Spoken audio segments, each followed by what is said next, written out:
What's up? Welcome to Screen Theme. If you don't hear my voice and I sound like very excited right now, it's because, I have to do a movie review on a movie that you do just for the job. And this is one.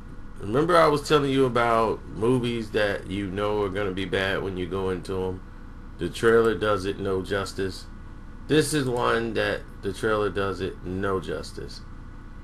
Flatliners 2017 is based on the 1990 adaptation of Flatliners, where a bunch of college students, one whose name was Nelson, decided, who was played by Kiefer Sutherland, to basically cheat death and make his heart stop and come back from death and see what he could remember from death. What made the first one in 1990s very interesting to people is things that they seem to forget about when they make these remakes. This was a cash grab. Like, what can we make for cheap that we can make money off of and get a lot of cash out of and take a lot of teen dollars? Let's spruce up Flatliners. That was an interesting movie, so we don't have to think of a plot. We already have one that's done. So Ben Ripley writes up this story, and what's his name? Niles Arden Oakley does a terrible job at directing this piece of crap. I felt some of the shots in this film were just ridiculous. The editor should have been fired, effective immediately. I don't even know his name. Tom Elkins. That's who did it. Tom Elkins. He made Eric Kress and Neil's job just absolutely horrible.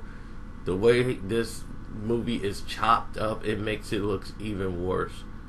And then let's get to the characters. This Ben Ripley, I don't know who wrote this dialogue, but it's based on the same premise, but it's not a sequel.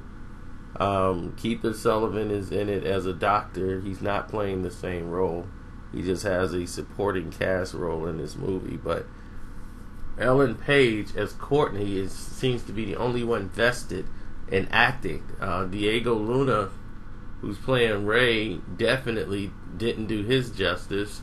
And none of the other actors, from Nina, James Norton, these guys were just non-existent. It was a no-show job. You didn't care, and this is why I don't like these modernized movies. They just want a female lead because that's the new thing now. Let's get a female in there, let her lead, make it look like an action star, and this turns into a horror film, where the other one was more of a thriller. It was like a educational or just a drama-like thriller. This is just interesting for the first 5 minutes. Then you tune out and you're looking at your phone trying to see how long it is before this is over, because you know how bad this is going to become. Character development doesn't exist anymore. They feel like, why try to develop the character?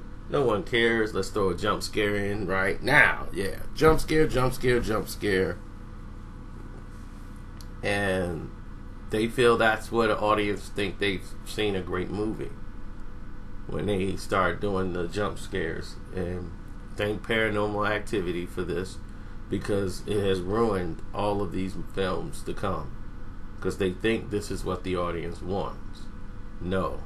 As that routine got old and they kept running it into the ground and it became a teen sensation, this is going to phase out and probably be on video in less than 2 weeks.